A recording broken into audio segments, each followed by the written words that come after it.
The USS Valiant's first taste of battle was a Cardassian battlecruiser near El Guitark. Joseph Sisko still calls Luna the moon, and the Jem'Hadar ship's primary support braces are made of vivarium, so, you know. Hey, everybody, and welcome to the Seventh Rule with Cirroc Lofton. Hello, hello. My name is Ryan T. Husk. Today, we're doing a review of Deep Space Nine, Season 6, Episode 22, Valiant, written by Ronald D. Moore, directed by Michael Vehar. The date was May 8th, 1998. Where were you? We are joined by Malissa Longo. It's a Nog episode, everybody. Hi.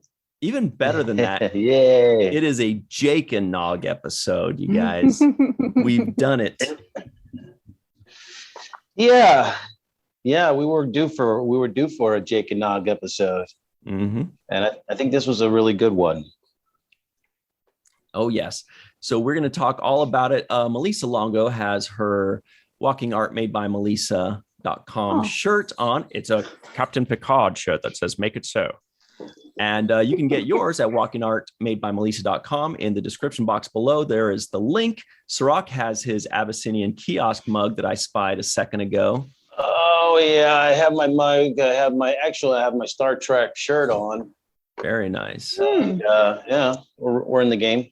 So get that mug at abyssiniankiosk.com. That's Cirroc's sister's website. Also, we want to give at the top a very special thanks to Thomas Webster. Thank you, Thomas. Let's talk about Valiant. You just muted yourself. Sorry, Cirroc.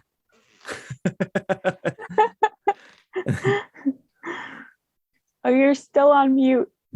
you're muted. Yeah, you're muted. Yeah, that's too bad, sorry because you looked that. like you were saying something really interesting, and we're like, I want to hear it. No, I got in a little discussion there. Sorry about that, but no, we were talking about Valiant. I mean, this is an episode that I remember because it's towards the later end of when we were filming. So, right, this is season 6, episode 22. Yeah. And at this point, you know, I'm kind of gotten to my full growth. I've kind of gone through my growth spurt and I've settled into this frame. And so that's one of the good things about watching this episode, because I remember it quite vividly, and the co-stars and everybody that they brought in for this episode. Really? Yeah. So, do you remember Courtney Peldon? She played the commander. I forgot the commander's name. Karen something. Commander Karen. But she ended up later on being a talent agent, right? For Aqua Talent, if you've ever heard of Aqua Talent. No, I had no idea about that. Represents a lot of people. She's the one that is alive at the end that escapes in the shuttle pod. Is that the one you're talking about? No, the commander, the second in charge, the blonde lady. Okay. Number one. Oh, the number one on the show. Yeah, she was very nice. Actually, I was really impressed with all of them. They were all brought in as guest stars. They all kind of, this was their first kind of go around with this whole Star Trek language, being a part of Starfleet. Obviously, they're young, so they had no kind of military or any kind of experience in that realm. So they were really going off of whatever knowledge that they had, whatever research that they put into these characters, and whatever direction they were given by directors or producers. So what they ended up doing, I thought, was really good. I liked the energy that they brought. I thought that they had the whole Starfleet kind of dialogue kind of down packed. Yeah. They really were smooth with that. What did you guys think? Melissa? Melissa didn't watch the episode. You can say it. No, I'm just kidding. No. She watched it. Yeah. She watched it. I remember when I first watched this years ago, being so annoyed by this episode. Really? Okay, It was this I want to so hear. angry. Oh, you're on mute. Oh, okay. And I was I kind of had the same feelings this go around too, as far as my feelings towards my annoyance towards the crew, the cadets of the Valiant, because that's really what they were, cadets. Yeah. You know, arrogant cadets who thought they knew everything and had all the answers when they didn't have they had neither the experience or the wisdom to take on the actions that they put upon themselves. Mm-hmm. Yeah, I guess we're just going to get right into it. Melissa's like, I'm not going to pull any punches. I'm going to dive right in. So I'm going to say something that maybe seems a little weird, but I thought this was a great episode. I remember liking it very much when I first saw it way back in the day, and then watching it again, I liked it very much. And the reason I liked it very much was because of how realistic it felt. What it is the fearlessness and impetuousness of youth. You know, we've all been that teenager or that 20-year-old that's really feeling himself or feeling herself, that just thinks, hey, I'm the greatest. Nothing's going to happen to me. You know, we all think my body's going to be perfect forever when we're 20 years old. You know, everybody thinks my body's going to be perfect forever. And we're fearless. And I think this episode demonstrates something that I'm always kind of looking at, which is the difference between bravery and fearlessness. I believe that these cadets were fearless, not necessarily brave, because they did not really know fear. And a lot of times we don't actually truly know fear until we're much older in life, because we have less to lose. You know, as a child, when you're skateboarding at 7 on a half pipe, you're not worried about getting hurt because it just doesn't enter your brain. You know, when you're playing football, when you're diving for things, you're doing all kinds of stupid stuff. When you get older, you're a lot more fearful because you know all the stuff that can happen and you have so much more to lose. I might miss work. I got to support my kids. There's all these other things that enter in. And I just love the way this demonstrates the fearlessness of that age. Well, and I hope you don't misunderstand my annoyance with thinking it's a bad episode. It did what it was supposed to do. They were supposed to annoy me, you know, because they, you know, instead of Captain Waters acting Captain Waters, contacting Starfleet Command like he should have done, letting the Starfleet know that his captain had died. He hadn't let anybody know that his captain was dead. Right.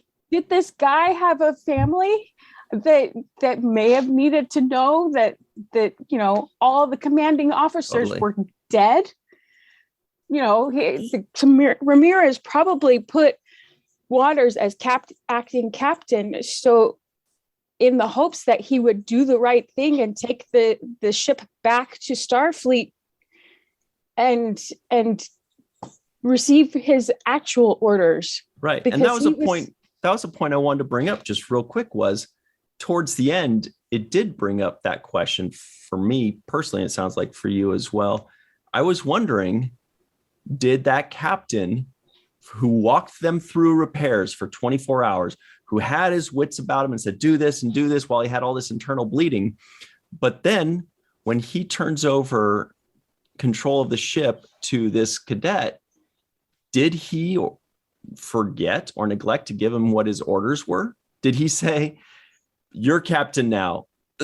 Or did he say, you're captain now, I need you to lead them back to blah, blah, blah, blah, blah, or carry out the mission? I feel like a captain that had the 24 hours and the wherewithal to have oversee a ship being repaired would have also not neglected to give the cadet his orders once he's handing over control of the ship.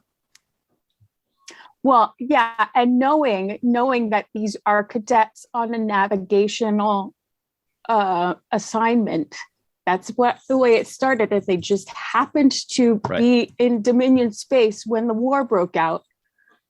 I feel like Waters probably fudged some of the details that he was telling Nog, making himself feel more important than he really was.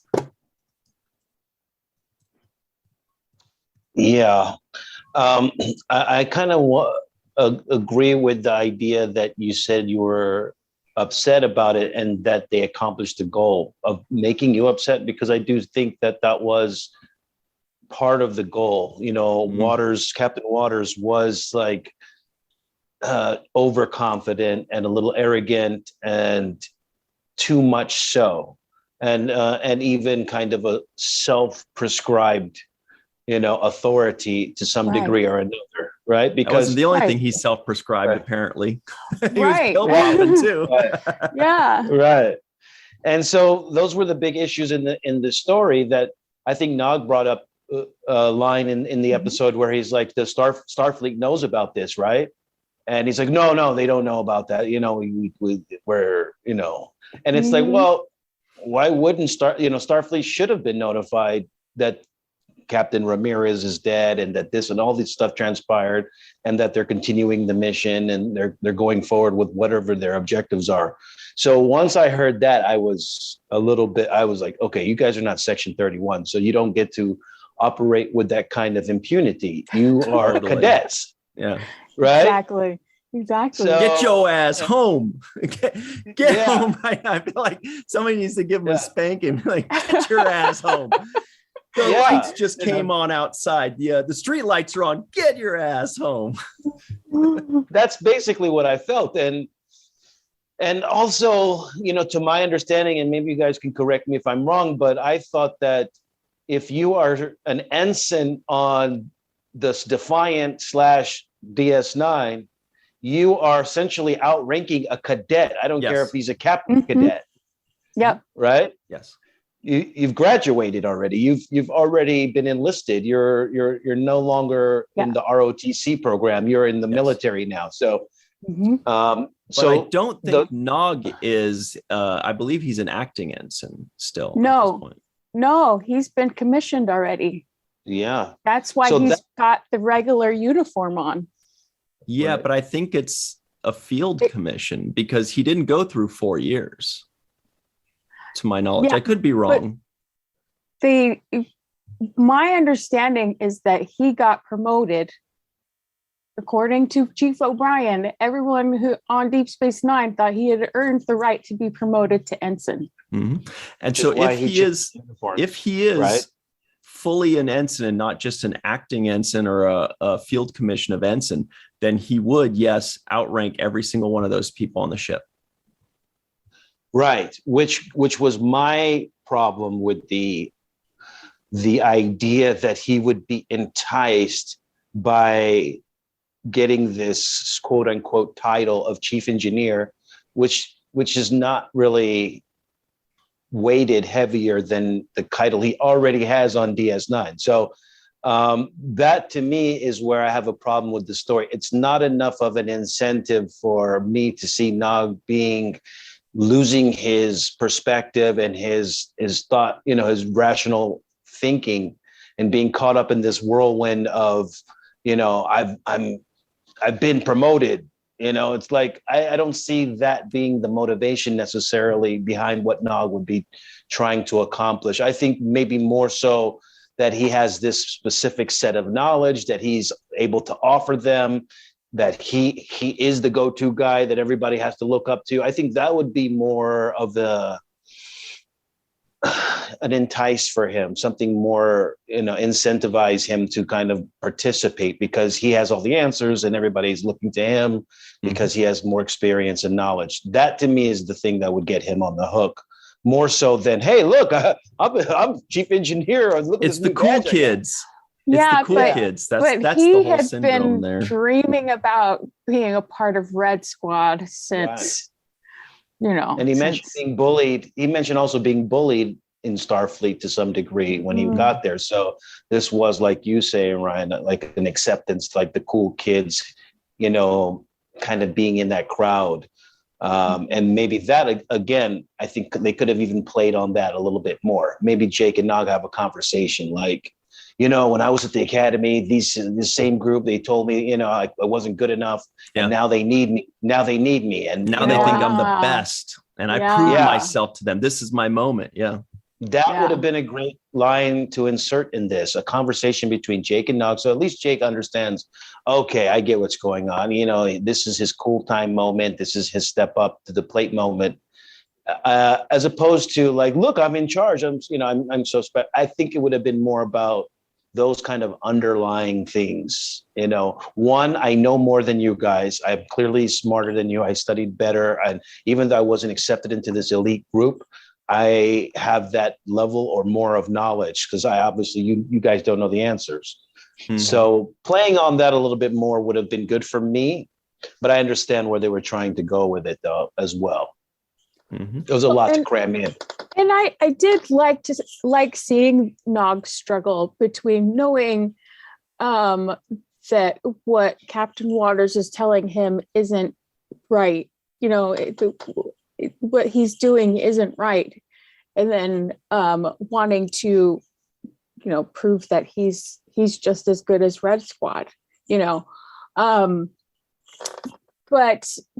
but I also think it was a lack of confidence on Nog's part, knowing and not realizing that he had the talent, he has the experience, he has more wisdom than because of the people that he has learned from and worked under while on Deep Space Nine. And I think that learning to trust his instincts in this episode was a big lesson for him.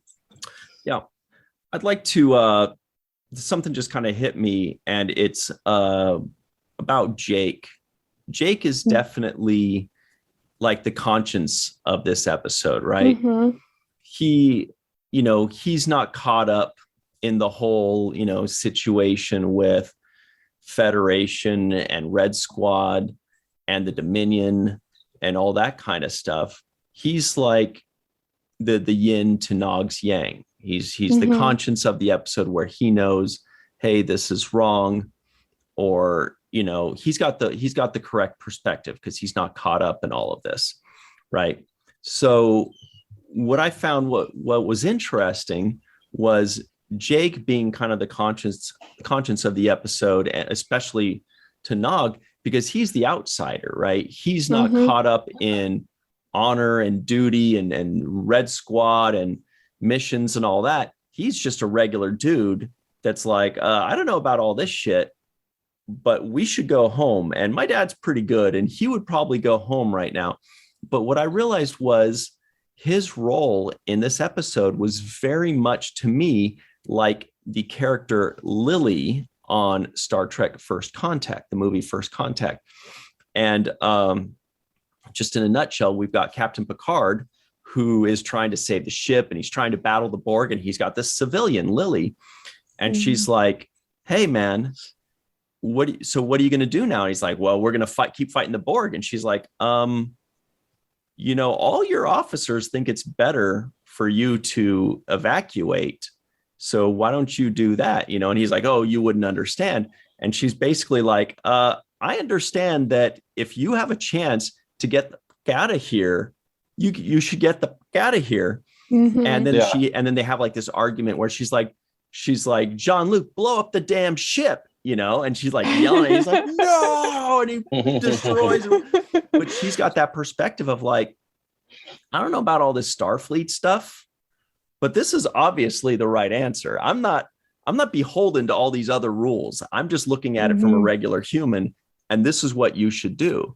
And of course, she ended up being right, as Jake was, as we all were when we were watching it. I know we were all thinking like, when you're watching it and they say, we did this and we did that, the captain's dead and we took over. I know we're all thinking, hey, if you go and make it home right now, flying through Dominion space and all this kind of stuff, you will be celebrated very highly. You don't need to do all this extra stuff.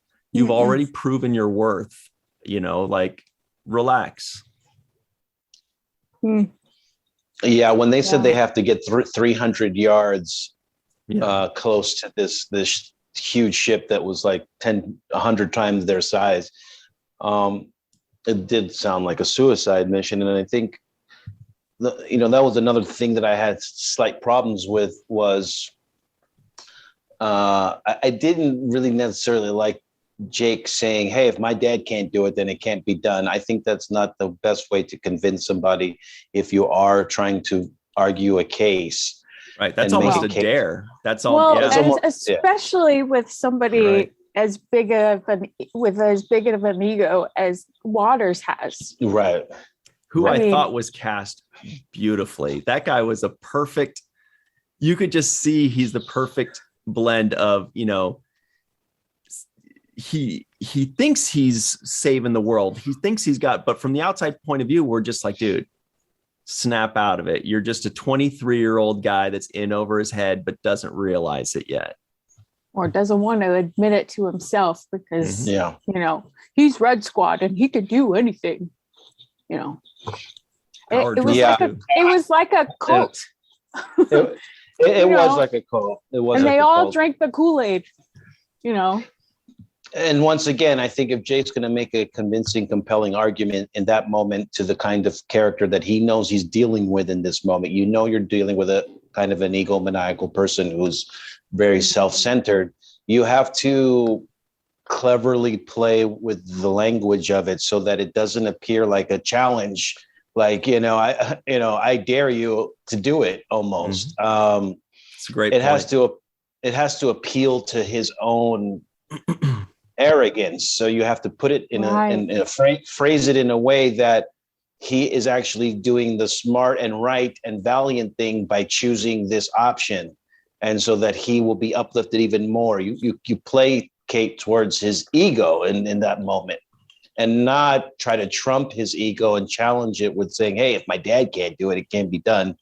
That may be true, but it's not a convincing argument in that moment, I think. Yeah, and maybe that is to highlight Jake's own youth as well, and Jake's lack of wisdom and experience with talking people down as well. So Jake was right in what he was saying. He just didn't have the words or the vocabulary or the knowledge of knowing how to convince somebody like Waters to change his mind. Captain Sisko would have, though, because he would have just said, I don't care, Ensign. Go to the brig. And Jake's like, hey, man, you guys, let's talk about this. Well, I told you. Yeah. Oh, and hang on. Sorry, Malissa. Let's jump to the, I almost said the bridge, but let's jump to the break and then we'll get right back to what it was that you were saying. On the other side, stick around. We'll be right back on the Seventh Rule. Hey, everybody, welcome back to the Seventh Rule with, of course, Cirroc Lofton. Hello. This is 2 weeks in a row that we get to see Cirroc's angry face, too. First, he was possessed by Zool and the paw race. And Melissa Longo is here, of course. Finally, I feel like we had, Melissa, I feel like you were with us for like 12 out of 13 episodes at one point. And then we got like 12 out of 13 episodes without you, where you were just I was getting busy. Really sad. Yeah. We were used to it, right, Cirroc? You're so nice. Okay, it's funny, just really quickly, when you said that, I thought about the outfit that I'm wearing in that picture behind you. And that is the same outfit from the Paw Wraith episode, if I'm not mistaken. It is. I was thinking the same thing. And I'm superstitious. Yeah. If I got possessed in an outfit and literally almost died and it faced off of good and evil, I'm not wearing that again. That's going to the back of Here's a more interesting now that you are about to be blown up. What if it was the same day? What if you're like, all right, anyway, I got to get out of these clothes. And Nog's like, no, we got to go. The ship's waiting. He's like, but I just got zapped in this. I just wormed from it. Okay. Anyway, real quick, the trivioids, here they come. There's a problem with Quark's drink replicator. Quark is in love with Dax. Nog and Jake are taking a trip to Ferenginar, theoretically. Captain Ramirez left Cadet Tim Waters in charge of the Valiant. The Valiant's first taste of battle was a Cardassian battlecruiser near El Gatark. That is a toughie. Joseph Sisko calls Luna the Moon, and the Jem'Hadar ship's primary support braces are made of vivarium. It was just funny when they said, they're like, I saw the Jem'Hadar ship's primary support braces are made of vivarium. And they're all like, we're like, well, you gonna tell us what? Anyway, so Malissa, you were making a point right before the break. Oh, I was just gonna say the first clue that Waters was too big for his britches, and the head bigger than the size of the Valiant was that he referred to Captain Sisko as Benjamin Sisko instead of referring to him as Captain Sisko, somebody who outranked him, and was leading the charge in the Dominion War. Like they were buddies with this captain he had never met.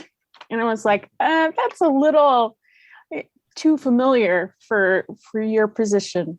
However, Jake Sisko also called him Benjamin Sisko, if I remember correctly. But that's because Jake is his son. The two are not equitable. Right. I'm just saying maybe that just helps to identify the guy more, like just say, Benjamin Sisko. Sisko is. We do. Well, and the people of they should know. They Valiant would know, would know. Yeah. If he's but I more had like one. I was going to piggyback of what you were saying about him having this arrogance and the big head. I kind of feel like he wasn't the only one, because number one, the number one, the one that you said is the Talon agent, Ryan. She was pretty like a hard ass about her. She took a very hard stance on her, even more so in some ways. She was like, the spy. I don't remember anybody inviting you to the bridge. I was like, ooh, feisty. Exactly. The captain just kind of gave a look. He's like, go handle this. Yeah, she was the bulldog. She was. That he let loose whenever, again, cult. They were all in this Red Squad cult. And which makes me question that Vulcan over Ryan's shoulder. Why didn't he say any of this was illogical? There were a couple Vulcans at the very least that I saw. There were two. There was a man and a woman, maybe more, but those were the two that I saw. Well, I mean, Vulcans, if anything, if you were to say what are Vulcans' biggest, what's the word I'm looking for? Like the chinks in their armor, like their faults, their foibles, is they are perceived to be arrogant or overly confident or narrow-minded sometimes. So they might fit right into something like this. But usually, yes, Vulcans are much more the voice of reason when people are getting, flying half-cocked on emotions, which is what this is based on, is people getting a little too ahead of themselves and a little too emotional and kind of, just puffing their chest out and thinking they can take on the world. More often than not, a Vulcan, you're right, is going to be the one that's going to be like, our chances of success are very low right now. And that would have also been another opportunity, I think, for them to insert a level of peer pressure there where maybe the Vulcan does want to say something, but, the feeling or the peer pressure of the entire group, this whole cult mentality, forces him to suppress that. We could have seen a little bit of that too, so that we know some of those people are coerced and don't really want to follow along with the game plan. Yeah, I did notice, however, when they were starting to chant Red Squad, he was the only one that didn't. Oh, that's interesting. Good catch. Oh. I was like, oh, so he was just like this. He's like, Yeah. he just like- kept that same look that he has behind you. that's an interesting detail. Good eye. Yeah, and that's another lesson that could be learned is sometimes biting your tongue and not speaking up in certain moments could cost you in this way that it cost everybody their lives. So just going along with the crowd sometimes and not speaking up your mind and saying, hey, this isn't right, or no, I don't want to be, count me out. I'll take one of those shuttle pods and be out of here. Well, tell that to Jake Sisko, who spoke his mind and got tossed in the brig. Yeah. Yeah. Not a good place to be during a battle scene, by the way, because you're just bouncing around inside of a little cell. I was thinking about that. Yeah. The life of a reporter, though, right? Yeah. But I'll tell you what I did like about this episode back in the day. Like what stuck out to me is what I liked about this was just the backstory, was just the idea that there was, usually when they give us, the backstory or the information, from before, you're just like, okay, we get it. You gotta explain that at Rakantha province on Bejor something happened, or here's the science behind the story. But in this case, the story behind the episode was what was most interesting to me, in that you had this, it's basically a training exercise for this elite group. So they've kind of got like the advanced training to where they're supposed to circumnavigate the entire Federation, which is way above what a cadet should be doing. But they're like, the officers are like, these guys get the advanced training. And then something happens, all the officers die. And now what you have is kind of a mild form of Lord of the Flies, right? Where a power structure, a command structure has been established by the people before them. But still, you basically have a group of kids that were not fully prepared for this. They are more than any other kids that are 20 years old or 19 years old, but still not ready for this. And it was just a really interesting, backstory for me. And it was just like a really interesting, plot. I thought it was great. Yeah. Yeah. And again, it's not knocking the episode. It's doing its job of, highlighting these situations. Yeah. And it lists these responses from exactly. Right? Exactly. Yeah. And that's what it's supposed to do. It's supposed to get frustrated and go, Nog, what are you doing? I wanted to hit him over the head when he started chanting Red Squad. There should have been a point where he just kind of slaps him side the head, like, what the hell's wrong with you, man? You're over there, Red Squad. I'm looking like, really? You just got here yesterday. And you even said, I don't even know who you are anymore.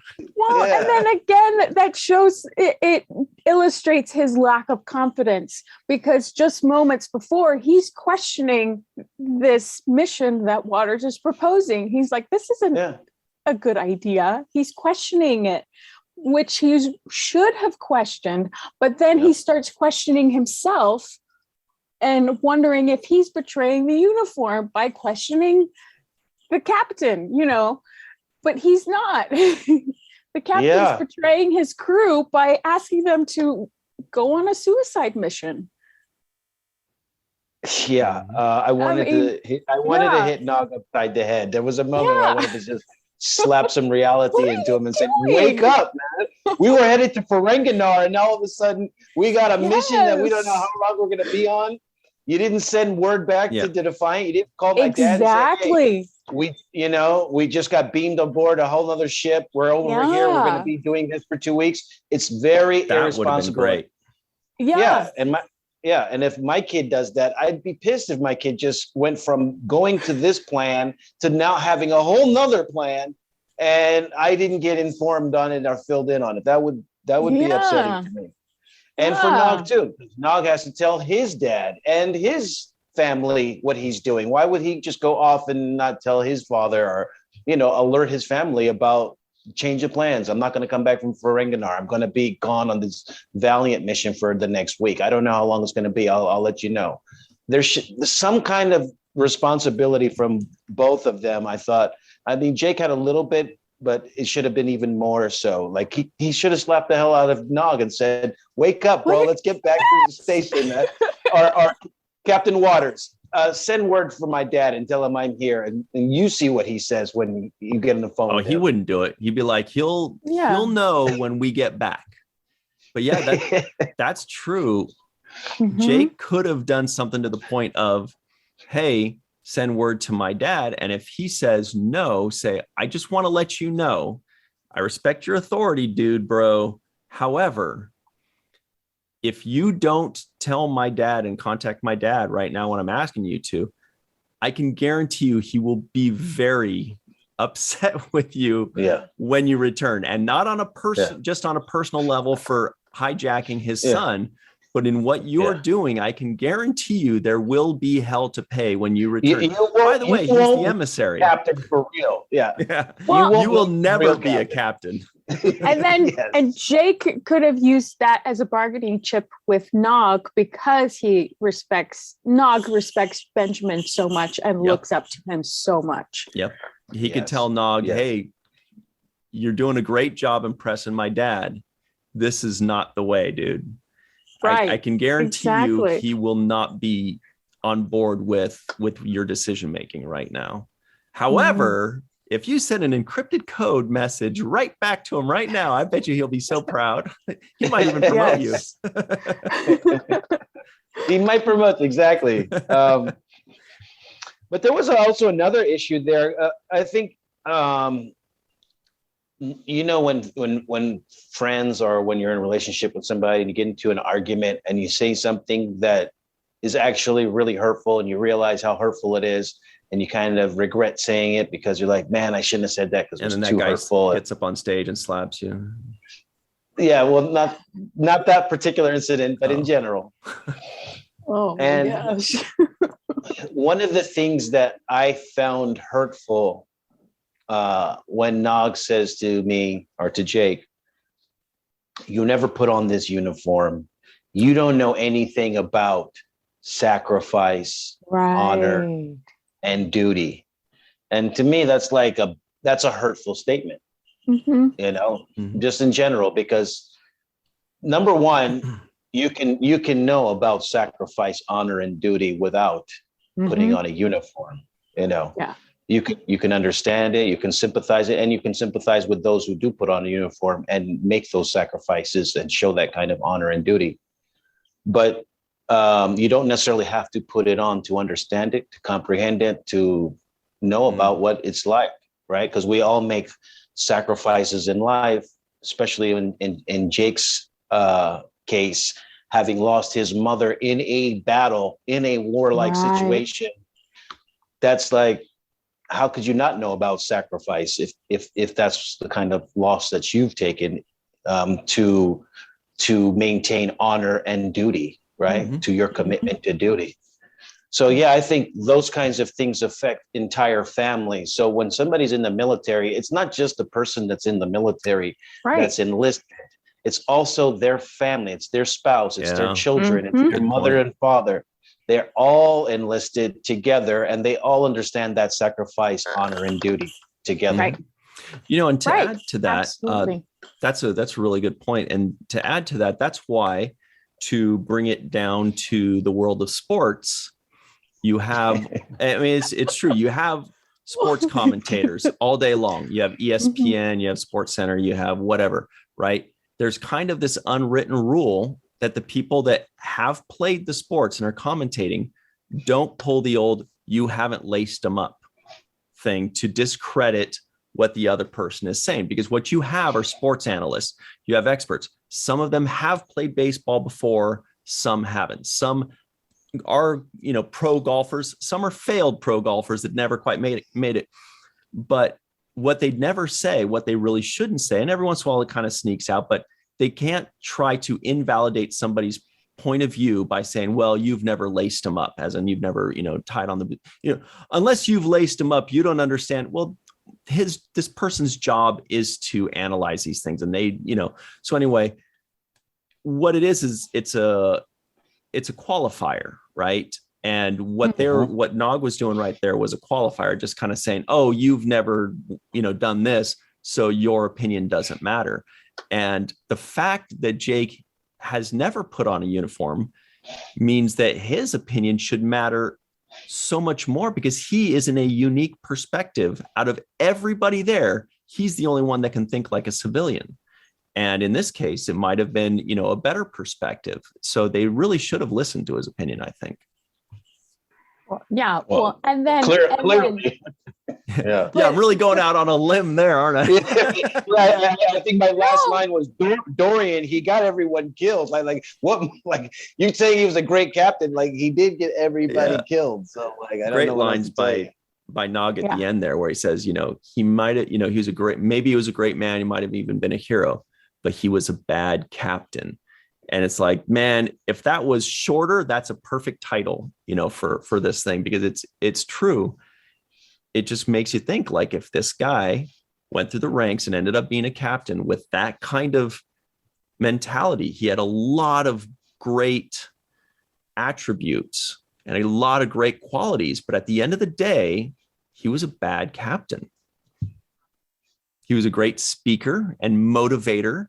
He knew how to get people to rally behind him, but that's only part of it. His judgment seemed to not be sound. His judgment seemed to be very clouded.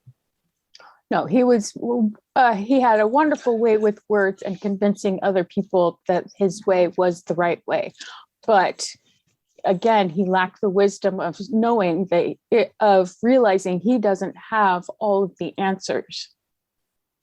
I think that's more. See, I don't even know necessarily that he was a bad captain, except that he made a bad decision in that moment. I mean, because he did salvage the ship, he did continue on in some ways. So, and I think that's how fragile being a bad and good captain are. Like the line is so thin between Picard blowing up the whole ship, or Sisko getting the whole Dominion fleet to come through the wormhole, and then a magical Bajoran alien wipes out that Dominion fleet. Now, if that fleet makes it through, then he dies and everybody dies, and they're one against 1,000 ships like they were at that point. So the fragility of moments in those kinds of cases could go either way. The pendulum can swing either way. They could have been successful at destroying that ship and gone home, mission accomplished, and saved, 1 million people in some sector of the world. I just think it is fragile. I think not listening to other people and not making the best decision, sure, that's a bad decision in that moment. I don't know what he has done in other instances to preserve their life. And 8 months. But I do have to point out that he would have been a better captain, or shown that he would have been a better captain, had he taken the Valiant back to Federation space when his commanding officers and crewmen had died. Because ultimately, from day one, during that 8 months, he put every crew member's life at risk by continuing on to fluff his own ego.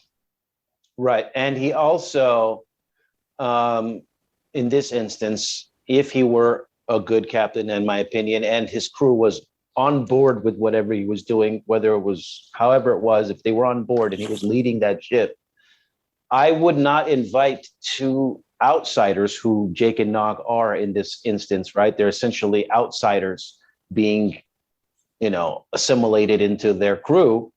I wouldn't do that. I would say, let me drop these guys off first, right? That will get them to a safe location, send for help for them or whatever, or take one of these shuttle pods and go back to wherever you're coming from, because I have a mission to accomplish. I wouldn't make you come along on my mission. Well, especially in Jake's case, he's essentially kidnapping Jake, because Nog is the only person who's actually volunteering to be on board. Well, and Jake has never put on the uniform, so he hasn't taken any oaths to take, participate in all of these actions. He has no obligation to this crew. Right. So he's being essentially kidnapped to some degree or another, and that's another bad decision that he's made. So overall, was he a bad captain? I can't say for sure. Was he arrogant? Yes. Did he make bad decisions? Yes. And did those bad decisions eventually result in the death of this particular crew? Yes. Mm-hmm. But I do also like the way Nog said, tell that story too. Like, tell the whole story. Yes, like, that was really good. Right? It's like there's going to be good parts of the story, and let the reader decide whether they think just he like was a we good are, captain just like the viewer. That's kind of like a wink to the viewer saying, you decide. And Cirroc, what you're pointing out is something I hadn't thought about, which is we're just seeing him in this 1 day or 2 day span, this little microcosm of this episode. Fact of the matter is, he was probably pretty good for 8 months. I mean, there must have been something he was doing right for 8 months. He probably made a bunch of mistakes. That's why I think he was more of a naturally born leader, because he exhibited skills of a natural born leader that was not yet ready to be a Federation captain. Federation is one thing, captain is another thing. Natural born leader is it's an ability or a skill set that can lead into that. But you're right, I hadn't thought of the fact that 8 months is a pretty good track record. I mean, it's unlikely that he was making terrible mistakes for 8 months. Right. And I just kept lucking out of them throughout. Not to mention the good thing that he did to start this episode was save Jake and Nog's life from this Jemadar attack. So he literally do the right. He did the right thing. He's a good captain in that moment. Jake and Nog loved him in that moment. That's true. So there, he has redeeming qualities where he did save their life. But there's also that line too far. There's also that thing where you just keep going too far. You push your luck that much further. They already had discovered that ship. There was no need to. They had actually accomplished the mission that they initially set out to do. Exactly. The firing the photons and reconfiguring them to attack this ship's Valerium or whatever it was. That was the step farther beyond the mission objective that they had. That was him going over and above and making his own agenda. He was intoxicated by success. Yeah. He was intoxicated by his previous success. With every success and every day they survived, his chest started coming out more. His judgment started being a little bit more skewed by confidence. His humility and big picture perspective started to wane. And so probably every day that passed, led him to be this person that really wasn't able to, make a sound decision on something like this, because they kept succeeding. He never knew failure. He only accomplished things. And that's, again, that just goes back to fearlessness. Yes, Malissa, we know you hate him. We get it. I don't hate him. Well, I don't hate him. I don't hate him. I think that he probably could have been a better captain than he was had he given the opportunity to continue his education. But I still think he's a bad captain because of the initial choices that he made, leading them into the 8 months, and this unnecessary choice that he made after completing a mission that was assigned to somebody else. Right. It was not his mission. Which he wasn't qualified to even carry out to begin with. Exactly. So I see your point, but I also do want to say hell of a good casting, because I too felt that this guy had really nailed the captain kind of role down as a young kind of fledgling or kind of young up and coming wannabe captain. I thought he played that role pretty well and had some kind of Chris Piney type of feel to his performance a little bit. Right. Not to judge a book by its cover, but I felt the same way. I was immediately like, Okay, this is a guy that's overly confident. Like they cast the perfect guy. As soon as you see him, you're like, okay, this guy, I don't know about this guy. Yeah. He had that demeanor where he's like, I'm in charge, and things go how I say, and that's it because I'm so special. And he wore that very well. So I think it was excellent casting as far as getting somebody that we would kind of respect, but also hate a little bit. I see. Speaking of hate and respect, we only have a minute left, but it's time for the nitpick number ones. Okay. Nog got promoted to lieutenant commander, but he only had one full pip and one half pip. That's lieutenant junior grade. I know for a fact, I checked a bunch of times from different angles. He had the rank of lieutenant junior grade on his pips, but they said lieutenant commander over and over again. Yeah. Whoa. Okay. I noticed that before too, because when I saw it just now, I was like, this feels familiar.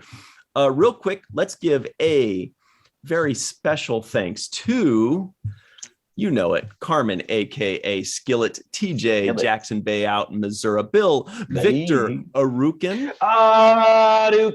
Homer Freezy out somewhere in New Yeezy, Yvette Blackmon, Eve England out in Wales, Dr. Marie Segal, Titus Mohler, Tim Baum, Darlena Marie, John Mann, Dr. Mohamed Noor, Joe Balsarotti, Tierney C. Dieckmann, Ryan Galloway up in Canada, of course, Christopher Collins, Erica Strom, Amy Renee Haynes, and of course, Dr. Susan V. Gruner. We will be right back with the free-for-all, everybody. So stick around and always remember the 7th rule.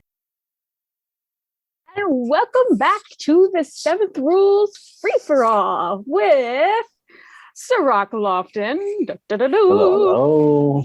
And your other host, Ryan T. Husk, and we have Homer Freezy, who's doing something weird with his hands. And Eve England out in Wales, and Anil Polat, who is not in Turkey right now, and Tim Baum out in the beautiful Fiji place that he's always is, and the lovely Erica Strom out in the UK. And then Dr. and Marie Segal, if you're nasty. And I'm Melissa Longo. If you're wholesome. Hi. All right. Yay. Well Very done. good. So everybody, check this out. There are a couple things we've got to jump on before we move on to anything else. First and foremost, Jake Sisko guesses the IMDb score. I know, we saved it. Yeah, I didn't think about that. I'm going to guess this one at a 7.9. Wow. 7.9, that's my guess. Very Just nice. under an 8. Does anybody have a guess that doesn't know already what this is on IMDb? Eve's thinking. Yeah, I kind of think it's going to be low because I suspect lots of people don't like this one. But Why do you suspect? Well, because I used to see this one as the one with the annoying cadets in it, but that's my view having rewatched it. But so I think it might be lower, maybe 7.7. 7.7? Okay, Yeah. not too low. It's kind of a ship of Wesley's. You watch your mouth. How dare you? That was the original title. USS Wesley. A fistful of Wesleys. A fistful of Wesley. Anybody else have any guesses?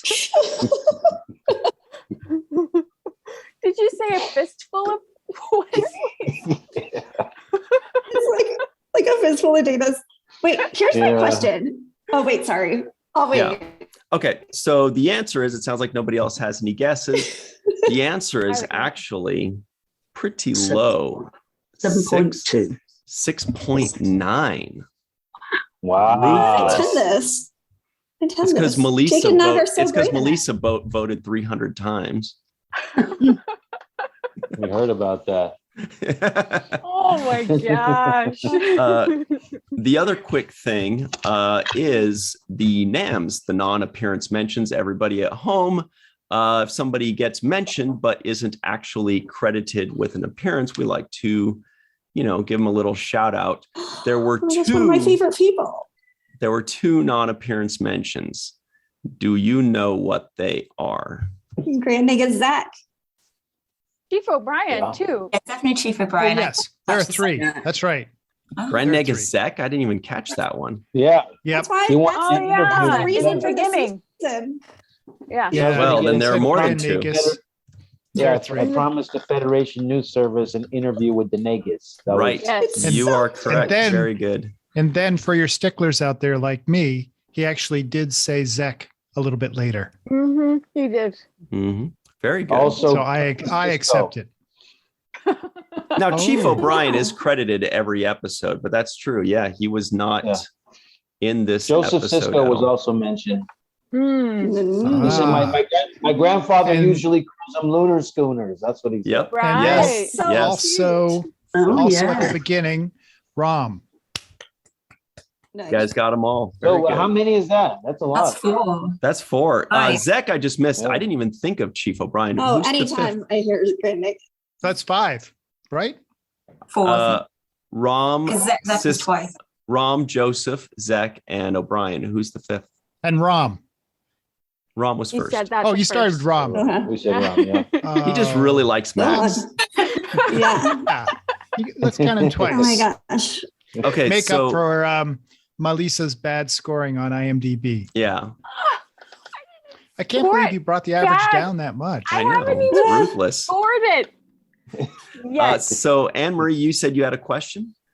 Oh yeah. So like, since they're all wearing actual uniforms and not cadet uniforms, did they all like go to the replicator and be like, "Oh my gosh, I got a field promotion"? Those Kinda- are the cadet uniforms.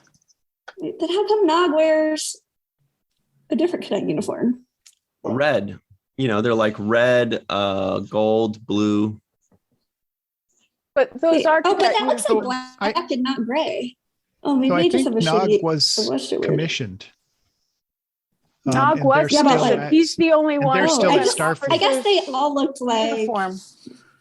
Well, Anne-Marie, in fairness, I lightened this picture behind me. So on the screen, the way Deep Space Yeah. Nine is shot, Deep Space Nine is always shot super dark.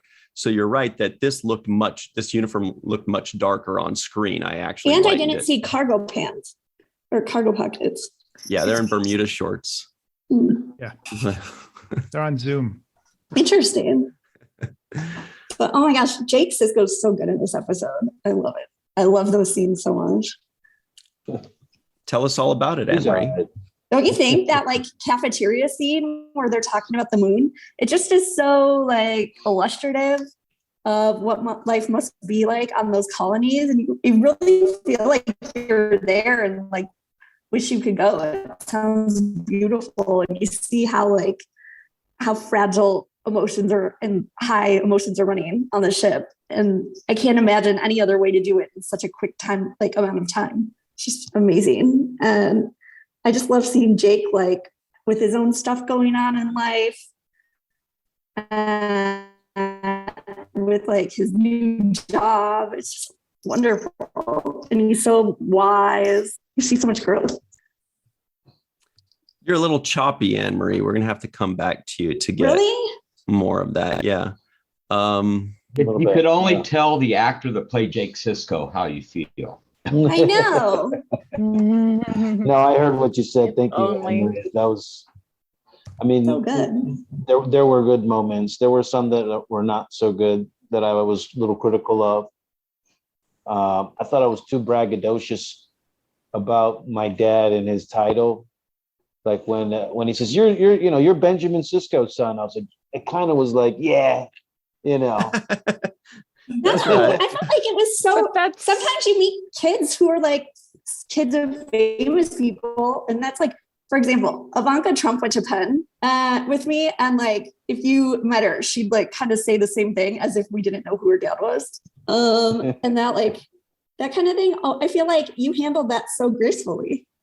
Like, of course you have to say something when they say it to you. I felt I was bragging about it too much. Like, yeah, that's my dad. That's right. I am, Sweet, you love him. Yeah. And then the other time that I thought was a little over the top was when he says, if he can't do it, then it can't be done. Like if my dad can't do it, then it can't, it's like, it's a little bit over the top braggadocious to me that I don't think it's necessary. Because if he has this worldwide reputation and if he's known for who he is, then I don't have to throw extra on it. It was like I can literally, you don't have to say Michael Jordan. If Michael Jordan can't dunk the ball, then you know who my dad is. But it was Michael the only way to get these kids to cooperate with you. They seem to not respect you otherwise, which already was one problem. That was a little bit of an issue to me. Yeah, because I think Jake would have been like, call my dad, like tell him that we just almost died and tell him that to come get me or send for me or whatever, or work out a plan for me to get back to DS9. I think that would have been his priority, because they even said, yeah, all I care about is Jake Sisko and whether or not he's going to be killed by a bunch of radical fanatics. That was one of his lines. So if you really are worried about being killed by a bunch of radical fanatics, like I felt like that urgency to get back home and be in contact with your DS9 people would be even that much more heightened. But do you think that you would have been allowed to make a call like that, especially I don't think so. Especially since they cut off communications with Starfleet Command and haven't talked to anyone about anybody's deaths or anything like that, and they're coming down on you for having a personal conversation with one of the crew people. Like, you're not allowed to talk about normal things. So I think it could have been, that would have been a nice scene to write in. Like, hey, I want to call my dad, and then they deny me that. That way it's a point of contention for me and Nog saying, hey, look, these guys don't have the best intentions in mind. They won't even, give me a phone call, right. that kind of a thing. So he could have argued that point harder about why this didn't feel right to him. You know what I mean? Like, what are they doing here? So I think they could have kind of moved it in that direction just a little bit, because it would have been my natural instinct to try to get a hold of my dad if we had just blown up whatever ship we were riding on and just got beamed aboard some other ship. You would be like, oh, can I make, hey, let me use the phone and make a call real quick. It's kind of a normal thing. Yeah. And you would think it would have been Nog's first instinct too, to call his commanding officer as well. Right. Yeah, it would have created some nice tension. Worried about us. Nice tension between Jake and Nog, with Jake saying, hey, dude, we really got to call my dad. And Nog being like, I don't know, man. These guys made me a lieutenant commander. Yeah, let's just get this finished. Yeah, just one mission. Just give us, a couple of days. They already think we went to Ferenginar. And that kind of conversation could have transpired between Jake and Nog. Kind of. Kind of. But I could see Nog wanting to contact Captain Sisko because he has far more respect and experience with Sisko than he does this crew. Exactly. Well, there's a lot more to this cookie that needs to be crumbled. I don't know what that means, but I think Tim Baum knows what it means. What are your thoughts on this episode? Oh, there's so many. First of all, something that Cirroc mentioned is having a father who's beloved. It's like, my father was very beloved, and everybody would say, he's such a good man. And my response as a kid was like, yeah, try living with the SOB. So there was a trade-off. But, when I first watched this episode, I just didn't like it. It was a bunch of kids. It was like not part of the canon. But when I watched it again today, a couple things came out. The first was Cirroc's with Aaron, where Aaron goes, I'm suddenly, a lieutenant commander, and Jake's like going, well, put that on your tombstone. Yeah. Very good. And, you know, my parents grew up during World War II, and they actually played Army. It was like a game. And I grew up during Vietnam, and we played Army with the kids in the neighborhood. And it's like, this was kind of like a lot of young kids. It was like, okay, we've been through simulations. We've been through scenarios. We're ready. It's like, no, you're not. War sucks. And I think eventually, you know, they got that. And then at the very end, when Aaron goes up to the chief, it's like, oh, he was a great man, great captain. No, he may have been a good man, but he sucked as a captain. He got everybody killed. And, you know, Tim, have you known people like now. that? Have you known people like that in the military where you're like, this is a great guy or great lady, but they're not a good captain? Oh, wait, maybe you're not allowed to say that while we're recording, actually. No, the one thing, when we were under fire and the enemy was eliminated, some of the young kids were celebrating.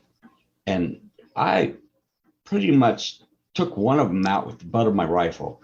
You don't celebrate a kill. You did your job. Let's move on.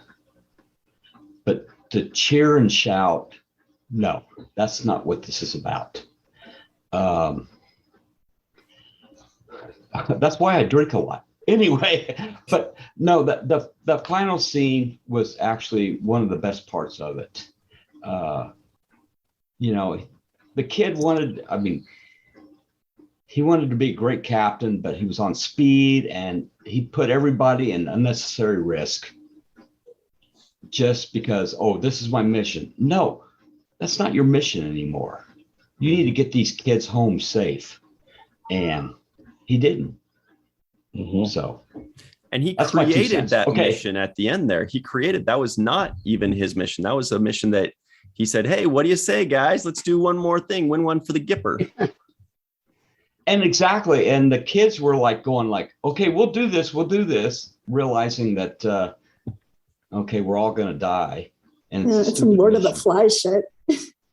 Mhm. Yeah, exactly. You know, I put in my notes that it was like these guys are almost borderline playing house. They're like LARPing. For those of you that don't know what LARPing is, it's live action role play. But it's like But it's true. they weren't fully Yeah, it is. in the real world. They were kind of 1 foot in and 1 foot out, but they were kind of, you know, playing house. They were kind of pretending to play Starfleet while the adults are away, kind of thing, you know. Mhm. Well, that's like I said. Also it's like happened. It's the with- fault of those like crappy instructors too. That guy like Well- tried to overthrow, the Federation in Homeward, Paradise Yeah. Lost, who like sent them away. You know, but like Yeah. I said, it's like as a kid in the 60s and 70s, we played Army because we could see on TV what's going on in Vietnam, not realizing what war is actually like. But it was almost like a game to us. And in this episode, it was almost like a game to the kids that were on the starship. It's like, oh, we're the red team. We're the elite.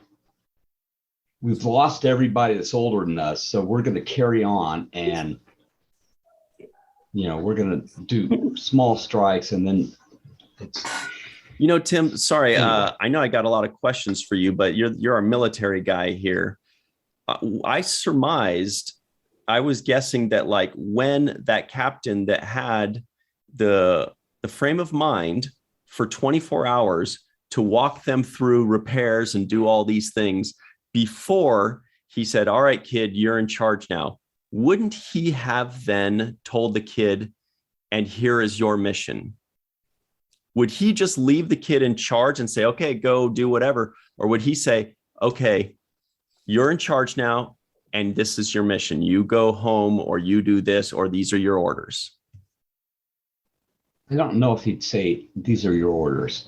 It would, because this is a different situation because they're isolated. It's like, fix it, we'll move on. No other conversation. Interesting. All right. Well, Erica, your thoughts on this episode? Obsession. Yeah. And that's about it. Team 10 on 10 on IMDb. Yeah. I didn't fully enjoy it. It was just so immature, trying to be grown-ups. It didn't work. So, bit life experience from or death. Have you seen the episode a lot of times or just once or twice? Once or twice. It wasn't really my cup of tea. Mm-hmm. I mean, when he was taking drugs, I thought, is he eating Tic Tacs? It's pronounced TikTok. Well, actually, like, that's the other crazy thing when people, like, when you start getting, like, that crazy dependent on drugs, like, occasionally, like, a movie or something will get it right where people stop even using water because you're just sneaking it at work and you get so good at, like taking it just dry. And it kind of felt like they included that little detail in a really good way. But but actually it does look like that in real life too.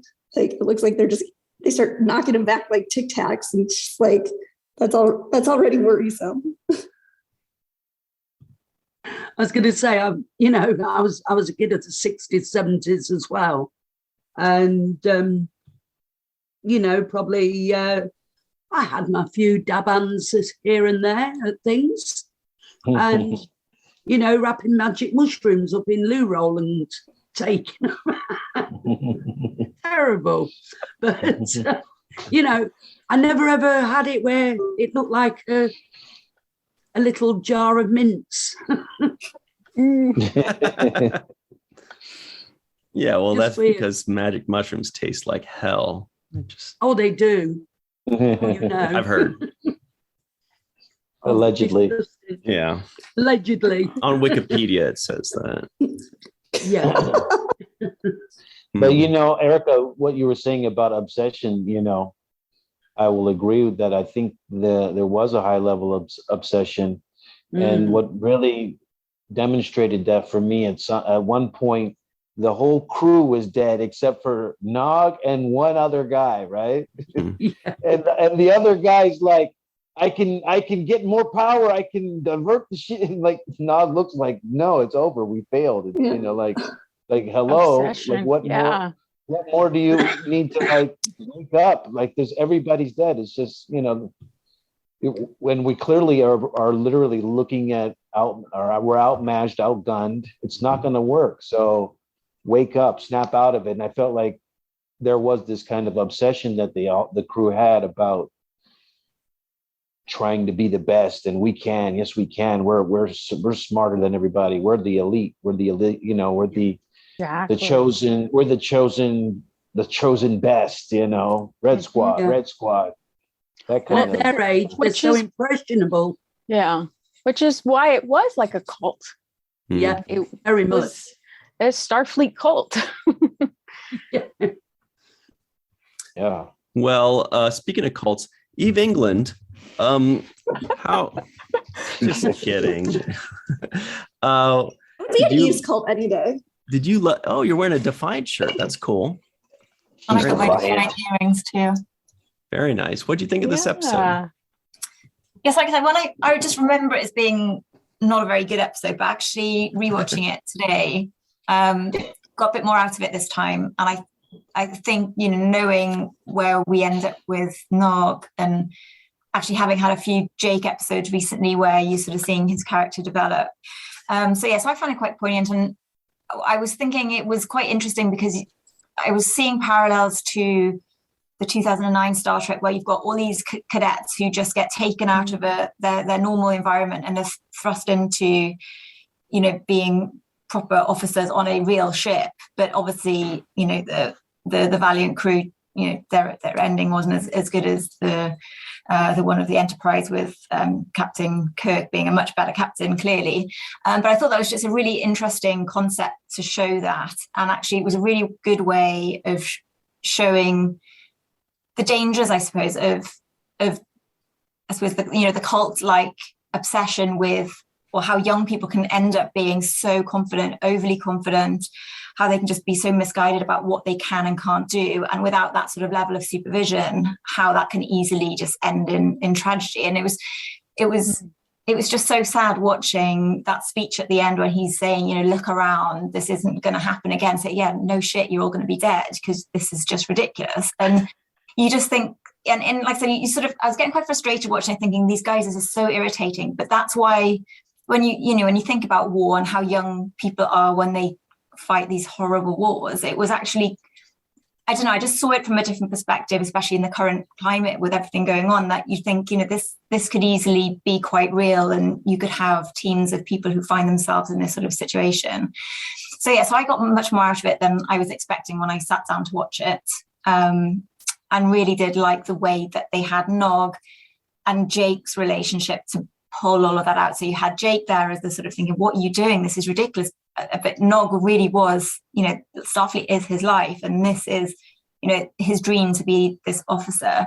And that's all he could see. And he was completely blinded by all of that rhetoric that the captain was, you know, giving to him and the rest of the crew. And yeah, I just find it really sad. But I think the companion also talks about how Aaron actually really liked this episode because it was quite an important episode for him, and in terms of the final part of his arc, what we see in the next few episodes. So I don't know, Malissa, whether you'd ever spoken to Aaron, whether you discussed this episode before, because I thought that was quite interesting what the companion's saying. Yeah, it's right on the money. He said that that exact thing to me. He's like, I actually really like this episode, even though a lot of people don't. Because it is an important episode for Nog's growth. And he's so right. It is an important episode for his growth as far as experience and as far as wisdom. And it's a little more growing up for Nog and Jake and their relationship. So, yeah, their relationship. How cool is it that Jake and Nog are now having kind of an adult relationship? Like before, the stuff they bickered over was kids stuff. Now they're fighting over life and death situations. It's like a totally different dynamic now. It's really cool. Anil here, have you seen this episode recently, or do you remember it well? Yeah, I just watched it yesterday. Nice. And the first time I watched it was a little bit rough because the cadets are pretty annoying. Like you're like, ah. And then Nog joins them and you're like, no, I love Nog. Why are you doing this? So you get really frustrated. But I think what would have tweaked that is if there was something that we could understand with the cadets, like if they were stuck behind enemy lines, or the captain said, you know, it was his dying wish that they do this, or just some motivation, because I felt like I was just against the cadets the whole time. Like I was pure Jake mode, right? Like I was like, these guys are crazy and there's nothing to like. And then the more I thought about it with Nog, I was like, well, he's Ferengi. So he still has that ambition, right? Like he's an ambitious guy, we know. But if you think about how like Rom is very also ambitious and smart and moving his way up, Quark too, they just do it in different ways. And I felt like in this episode, he was like, I see an opportunity and I'm going to take it, right? That's the Ferengi in him coming out. So I on this rewatch, I was like, I kind of understand his motivation more. And I understood where Nog was coming from. So yeah, I just wish they had tweaked that with the cadets. But I love the Jake glares. Like the glares were... he practiced his side-eye in that episode. Yeah, that was Discovery level side-eye. Yeah, I did a side-eye in there. Yeah, and you're like, and you're like, oh, he's so laid back normally, but then you're like, yeah, he's a Sisko. Yeah, now I see the father-son connection. You're like, yeah. So it was pretty. I like those scenes a lot. Well, thank you, Anil. Even more than Captain Sisko, I think Joseph Sisko has championship side eye. When his son Benjamin's talking, and he's like, "Man, what are you talking?" Like when he's had to tell him what's up a couple times. It definitely runs in the family. Yeah. Yeah. And then over to Homer, who has never once given anybody side eye. He's always been just head shakes. Direct eye. Yeah. So I agree, Cirroc, I agree with what you had said about some of the things that Jake said.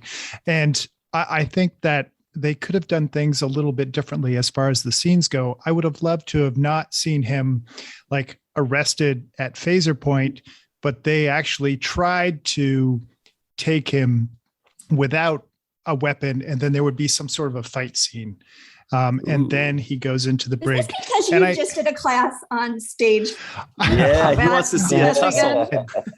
No, but look, I'm looking and I'm like, Jake Sisko is the biggest guy on that ship. And so, yes, they're afraid of him, but yet he's a reporter. So I don't understand why they have two guys with phasers pointed at his head. I think they should have done that a little differently. And I think they would have had time to do that because the B story, so far as I can tell, is a replicator at Quark's that Dax fixes. I just don't. That doesn't fit, and maybe there was something else, right? But and there was no resolution to that, right, Homer? Like they brought the thing where they're like, where Quark suddenly says, "Oh, I'm in love with Dax," and then they just never went back to it. Well, no, it's Odo who points it out, but I think it's just a seed that they were laying for what is to come. Mm-hmm. If you're ever without a booze, then you're going to be angry. And then lastly, the last thing I'll add, I'm just curious what people's thoughts are, the scene with Nog and the Red Squadron lapel pin. Actually, I have one more thing after this. As to, was that his? Was that hers? And then how did Nog get to be so very good at just looking at people and knowing that they're dead? Yes, I took a note of that too. When they're all like on the floor and they're like, let's get out of here. And he goes, and she's like, no, let's say, he's like, they're all dead. Like, how do you know? They're like still twitching. They're like, hey, I broke my arm. He's like, fuck them. He can hear their pulse with his ears. Well, he can hear that they're not breathing. Yeah. He heard that they've evacuated their bowels. Okay. You're all overthinking this. True. Okay. So there's bodies on the ground. Go with it. I think also this episode is like that. It's such a great example of like that extreme, how like extreme weird like grooming in a professional setting, like what happened at Starfleet Academy, can be like, it does put you in a weird mindset. Like it's rampant in surgery. Like the second you say you're going into surgery, you get this like craziness drilled into you. Like you're the best doctors. You're the best this, you're the best this. And it's just like, it makes for such a toxic culture. And it also makes for like kind of weirdos, like other interns in the hospital. It's kind of like, you're like, well, how are you treating other people like this? We're no better than them. Like, first of all, like all the other interns basically have the exact same training as you. We just finished med school. And it also leads to like, sometimes you'd see like, it like sort of makes the culture so that if you ask questions when you don't know things, because that's safe, that's like almost, people will say like, oh, this girl doesn't know anything. And it's sort of like looked down at, and a couple like attendings would be like, oh, she's not confident at all. When like, okay, well, you never wrapped like a 300-pound amputee's leg before, and it's important to know what you're doing. Like you should ask, you shouldn't just be like, I'll make it up as I go along. Like this is their recovery. So this was such a great example of that, and how these like Red Squad people are groomed and they never ask questions, and they're all like, they have this false confidence, and it's just so unhealthy. And it's also like very hard to erase once it seeds. So it makes this episode so believable. And Marie, when you say that people are groomed and they're never asked questions, because that was one of the things I thought was unusual in the episode when Jake reveals that he found out that the captain is taking this medication, right? I didn't see any of the other Red Squadron people saying, what? Seriously? Like, well, first of all, probably like half of them were too. But yeah, they're like, but like, oh, well, there was not enough of a reaction there, right? Like, yeah, it's crazy. It's like, hey, the guy that's been leading us is on heroin or whatever. People would be like, what? Are you serious? No, there's no way.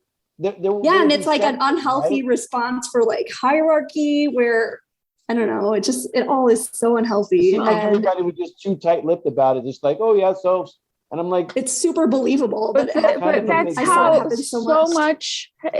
so many people in high positions get away with so much because people don't speak up. Hello, Harvey Weinstein. I mean, it's just one example. It just like speaks they already to know how, and it just speaks to like how good Ben Sisko is that he instills to Jake Sisko, because it's not like Ben Sisko wasn't probably like Red Squad material if that had existed. It's just, I think the sign of like a great leader is someone who instills in other people, like know when things seem off and ask questions. Well, and he showed this that episode makes me love him so much more. Yeah, but he also showed that in was it Paradise Lost when he challenged his former commander, or the admiral, saying what you're doing is wrong, and he was in charge of Red Squad. So it's kind of hard not to believe that kind of culture would still be bred into these cadets.